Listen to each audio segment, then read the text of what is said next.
नमस्कार दोस्तों। तो स्वागत है आपका एक और नई वीडियो में। तो आज के पॉडकास्ट में हम सत्यगुरु जी से समझेंगे बहुत ही गहरे विषयों के ऊपर। तो सत्यगुरु, सबसे पहला मेरा आपसे सवाल यही है। जी, नमस्कार। नमस्कार सर। तो मेरा पहला सवाल आपसे यही है कि भक्ति योग, ज्ञान योग और कर्म योग, इन तीनों में से सबसे उत्तम मार्ग कौन सा है? जी, देखिए ये आपने अध्यात्म का जो है सारा ज्ञान प्राप्त करने के लिए एक प्रश्न आपका बहुत छोटा लग रहा है, लेकिन ये तो पूरा विश्व पूछ लिया आपने। पूरा ब्रह्मांड की जो ज्ञान है वो इन्हीं बातों में है। अब आप समझिए, भक्ति योग, ज्ञान योग और कर्म योग। गीता में स्वयं श्री कृष्ण ने अर्जुन संवाद में ये अर्जुन ने पूछा उनसे कि प्रभु कौन सा मार्ग मेरे लिए ठीक है, तो उन्होंने भक्ति मार्ग भी बताया, उन्होंने सांख्य योग जिसको हम ज्ञान योग कहते हैं उसका भी परिचय दिया और कर्म योग का भी परिचय दिया। भक्ति योग और ज्ञान योग और आपका कर्म योग, ये देखने में भले ही अलग लगे, लेकिन ये अलग अलग मार्ग हैं, पहुंचाते एक ही जगह है। भक्ति भागवत प्राप्ति के लिए सबसे जो उत्तम मार्ग है वो आप अपनी पर्सनैलिटी के अनुसार, अपनी बुद्धि के अनुसार इनमें से कोई सा भी मार्ग चुन सकते हैं। भक्ति मार्ग, ज्ञान मार्ग और कर्म मार्ग। तो इसमें सांख्य मार्ग जो है, या सांख्य योग बोलें, जिसको हम ज्ञान मार्ग कहते हैं, और भक्ति मार्ग, ये अलग अलग है। लेकिन सांख्य योग और कर्म योग, ये दोनों एक ही सिक्के के दो पहलू हैं। अगर आपके पास आपने ज्ञान अर्जित कर लिया और उसको आपने कर्म की भूमिका में नहीं लगाया, आपने उसका कोई कर्म नहीं किया, तो उसका वो व्यर्थ है। यदि आप कर्म कर रहे हैं और उसके पीछे आपका ज्ञान नहीं है, तो वो भी इसके पीछे व्यर्थ हो जाएगा। तो श्री कृष्ण ने स्वयं गीता में कहा कि आप ये इनको एक ही समझें, ज्ञान से ही कर्म है, कर्म से ही ज्ञान है। लेकिन भक्ति योग जो है वो एक अलग मार्ग है।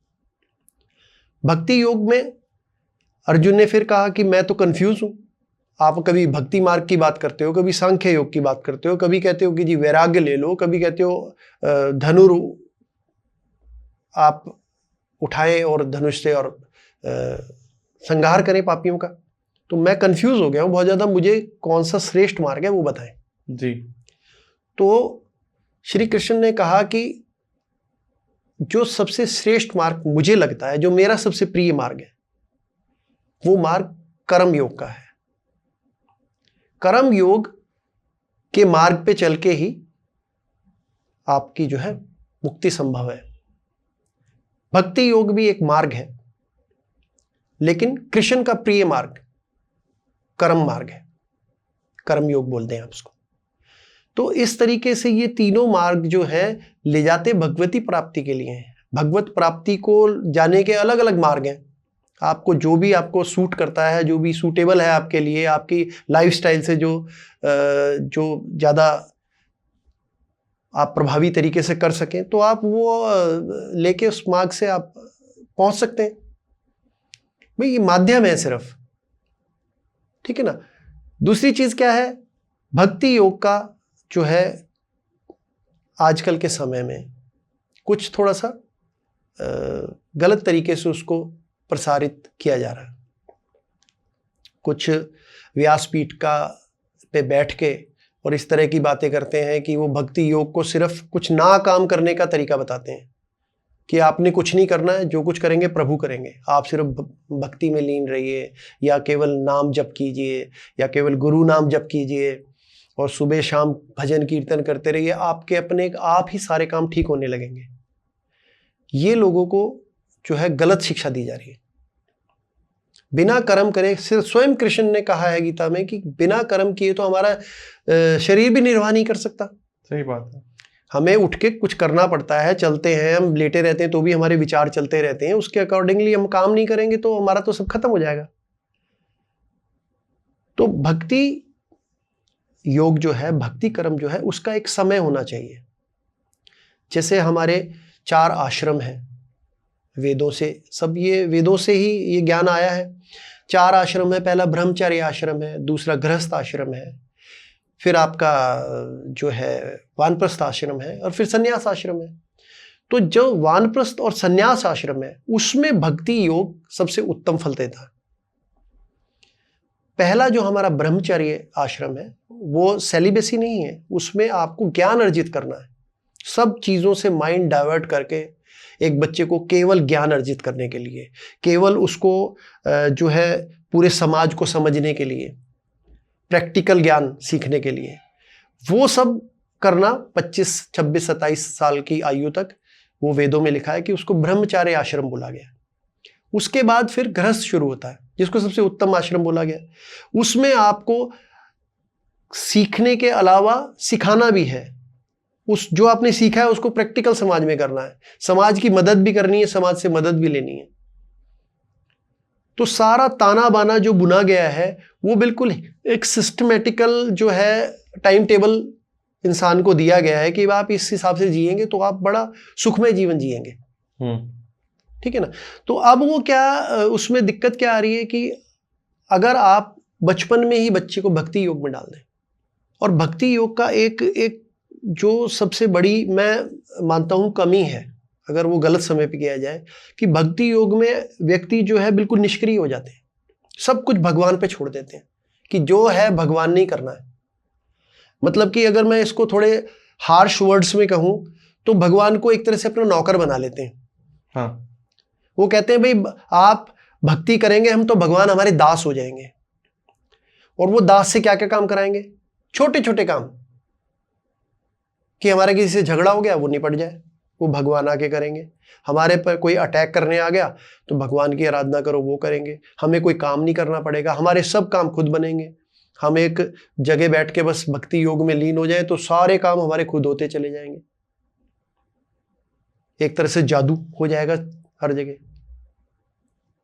तो वो भक्ति योग जो है वो जवान बच्चों को, जो हमारी नई जनरेशन है और जो पढ़ने लिखने वाले बच्चे हैं, अगर वो भक्ति योग वो करने लग गए,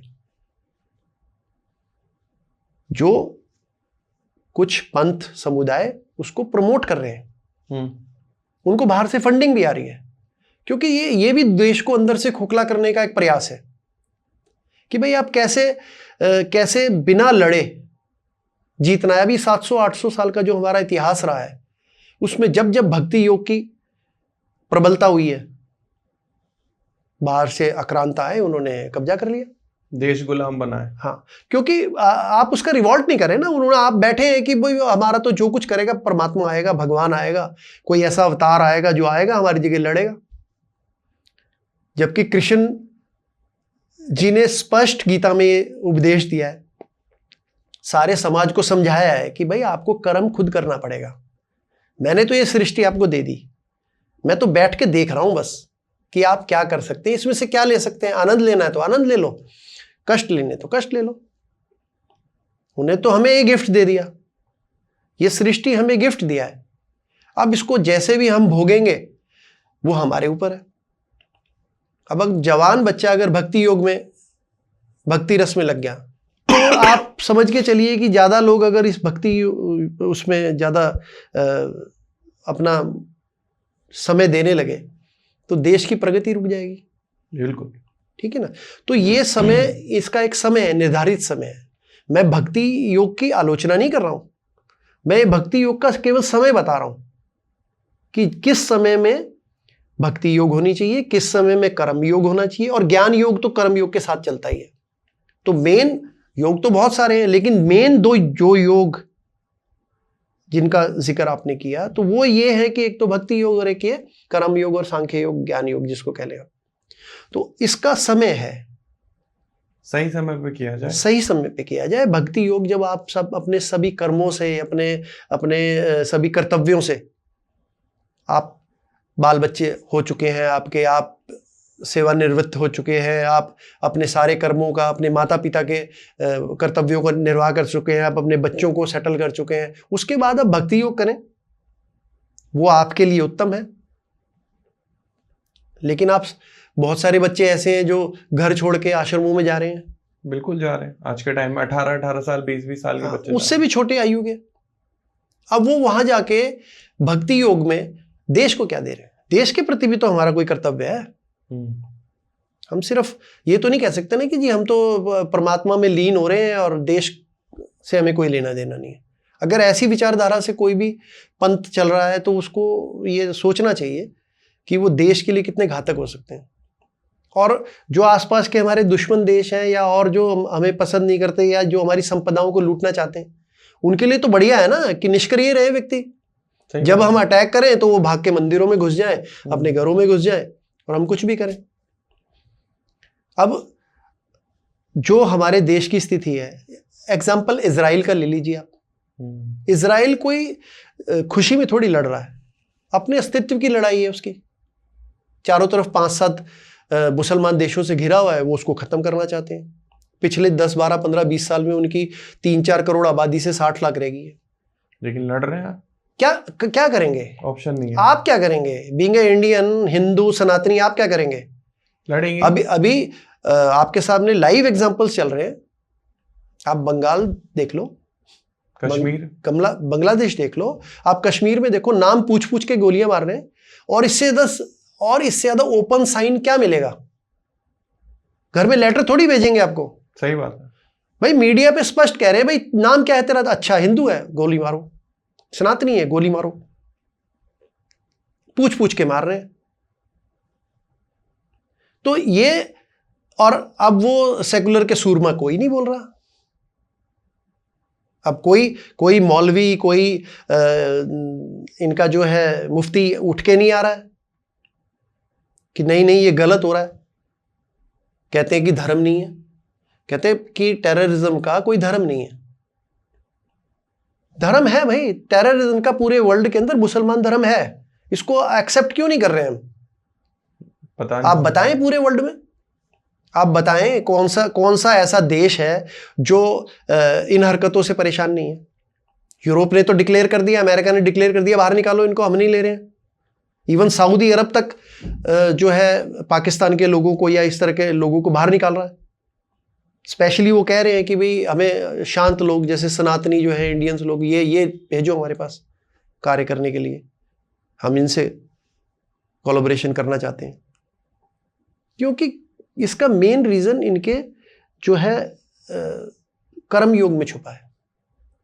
मोटिवेशन इनको वैसी मिलती है। हाँ, इनके धर्म में ये आप कैसे समझाएंगे जब आपको ये बता दिया गया है कि जो भी आपकी कुरान में लिख दिया है बस वही आपका धर्म है, आगे पीछे कुछ सोचना ही नहीं आपको।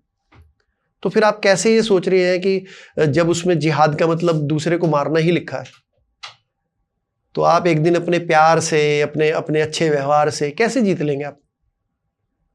आपको अपनी प्रोटेक्शन के लिए खड़ा होना पड़ेगा। मुझे शायद पता नहीं है, लेकिन अगर आपको नॉलेज हो कि उसमें लिखा हुआ है कि जो अल्लाह को नहीं मानता है वो जो है, जैसे हमारी लैंग्वेज में कहें, लेमैन लैंग्वेज में, तो वो पापी है और उसको मारना ही जिहाद है। हाँ जी। क्या ये सही है? हाँ, बिल्कुल ऐसा ही होता है। बिल्कुल ऐसा ही लिखा है। वो काफिर है, काफिर बोला जाता है कि जो हमारे अल्लाह में विश्वास नहीं रखता वो काफिर है। और उसको प्यार से मनाओ, लालच दे के मनाओ, नहीं मानता तो मार दो। वही बात होगी ना, या तो माई वे और द हाईवे। या तो आप मेरी बात मानो। और हमारा सनातन धर्म क्या है? हम अपनी अच्छाइयां दिखा रहे हैं कि भाई हम अपनी अच्छाई दिखा के कह रहे हैं भाई देखो हम इतने अच्छे हैं, आप हमारे साथ जुड़ो। कन्वर्जन हम तो करते नहीं। सनातनी तो कोई कन्वर्जन कर नहीं रहा है। कोई राजी खुशी आ जाए तो ठीक है भाई, आ जाओ, आपकी श्रद्धा है। कोई उस पर टैग नहीं लगाया जाता, कोई उसका शारीरिक वो नहीं किया जाता किसी भी तरह का कि भाई आपको स्पेशली इस तरह के बाल रखने हैं, इस तरह की टोपी लगानी है। तो आप हैं तो हैं। मैं अगर मानता हूं किसी को तो मानता हूं, नहीं मानता तो भी मैं सनातनी हूं। लेकिन और धर्म के अंदर ये है कि अगर आप हमें नहीं मानते तो आप हमारे नहीं हो, और अगर हमें मानते हो तो आपको ये चीजें करके दिखानी पड़ेंगी, ये फॉलो करना पड़ेगा। ठीक है? तो ये क्या है, पूरे समाज के लिए जो है ना, ये अभिशाप है जी। इन चीजों को रुकना चाहिए। और हमारे ऐसे जो पंथ हैं, जो ऐसे हमारे व्यासपीठ पे बैठ के बड़े बड़े महात्मा लोग हैं, उनको चिंतन करना चाहिए कि हमें कर्म की परिभाषा को थोड़ा प्रबल करना चाहिए। श्री कृष्ण ने जो गीता में ज्ञान दिया है उसको सही रूप में लोगों तक पहुंचाना चाहिए, और सही रूप उसका कर्म की फिलॉसफी है। एक question out of the box है जी जी। कि भगवान कृष्ण अर्जुन को ज्ञान जब दे रहे थे तो उस टाइम पे युद्ध चल रहा था जी। हमारा डिस्कशन भी हुआ इस बात पर, आप मुझे आंसर भी कर ही दो। तो उस टाइम पर जब लड़ाई का माहौल है, युद्ध चल रहा है और सब लोग लड़ने के लिए बिल्कुल तैयार ही हैं, अर्जुन बस ये कह रहे हैं कि मैं इनको मारना नहीं चाहता हूँ क्योंकि सब मेरे रिश्तेदार हैं। तो कृष्ण समझा रहे हैं कि मारना ही पड़ेगा तुम्हें क्योंकि अब कोई रास्ता नहीं है इनको मारने के अलावा। तो उस टाइम पे भक्ति कहाँ से आई? देखिए ऐसा है, जब व्यक्ति विचलित होता है ना, जब आपका दिमाग सेंटर में नहीं है, आप विचलित हैं, आपको लग रहा है कि मैं अपने दादा परदादाओं को कैसे मारूं, इनकी गोदी में खेला हूं मैं। हालांकि अर्जुन इतना पावरफुल योद्धा था कि उस पूरी फौज को वो ब्रह्मला बन के पहले हरा चुका था। अकेला ही तो हरा के आया था, ब्रह्मला बन के वस्त्र तक उतार लाया था सबके, लेकिन वो डर गया।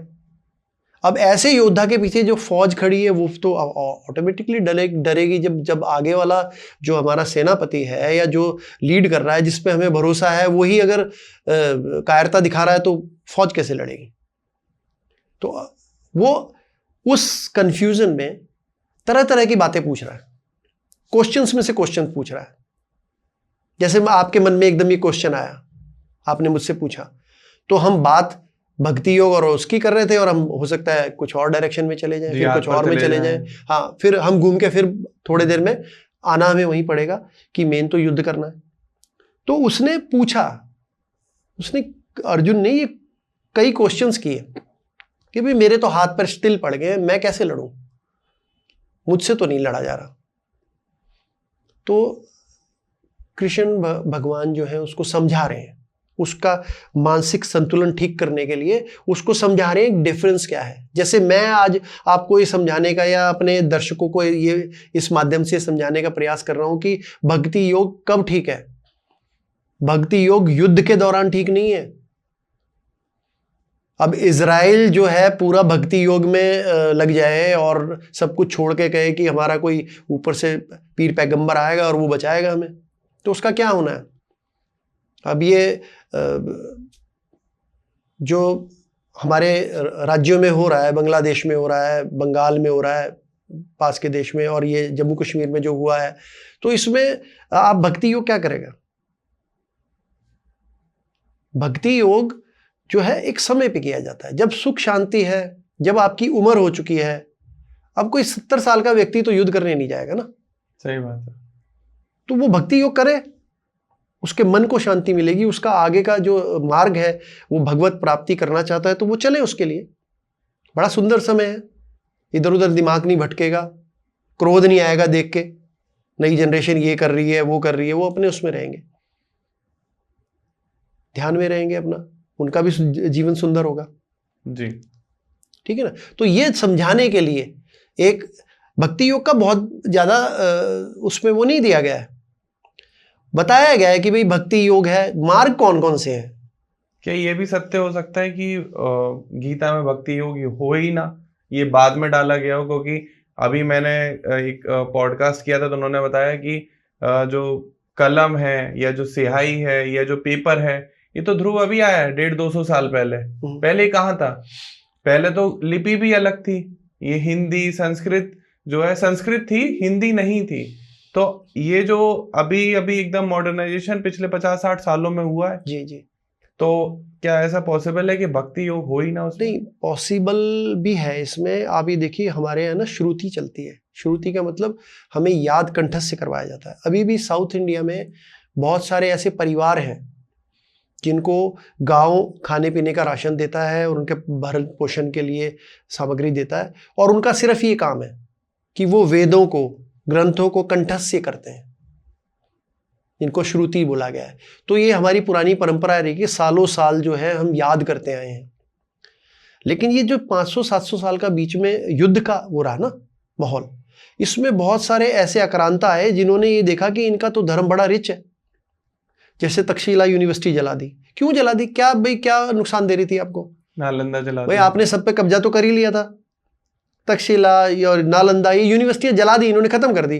खत्म इसलिए कर दी कि इसका ज्ञान इनके पास रहेगा तो ये कभी काबू में नहीं आएंगे। बिल्कुल। तो उसके लिए इसको खत्म कर दो, सारे उसको डिस्ट्रॉय कर दिया उन्होंने। और इसमें जगह जगह अपनी जो है बातें डाल दी बीच में, थोड़ा सा कुछ उस समय के ब्राह्मणों ने भी अपने स्वार्थ में कुछ चीजें जोड़ी। अब वो तो बहुत बड़ा विषय हो जाएगा, ये चिंतन का विषय है कि सारा समाज इकट्ठा हो, ऋषि मुनि सब जो हमारे अब इस टाइम बुद्धिजीवी हैं वो बैठ के देखें इसमें कि कहाँ कहाँ इसमें त्रुटि की जा सकती है। ये मान लेना कि ये 100% प्योर है, ये तो कोई भी बुद्धिमान व्यक्ति नहीं कहेगा। कुछ ना कुछ तो छेड़छाड़ हुई है जो गहन अध्ययन करने पे दिखती भी है। लेकिन मूल जो भाव है ना, मूल स्वरूप जो है वो ठीक है। जैसे आप रामायण को देखेंगे तो उसमें मूल भाव क्या है कि एक पुत्र ऐसा होना चाहिए जो अपने माँ बाप की इच्छा के लिए राजपाट भी छोड़ दे, अपनी धर्मपत्नी की प्रतिष्ठा मान सम्मान बचाने के लिए युद्ध भी करे,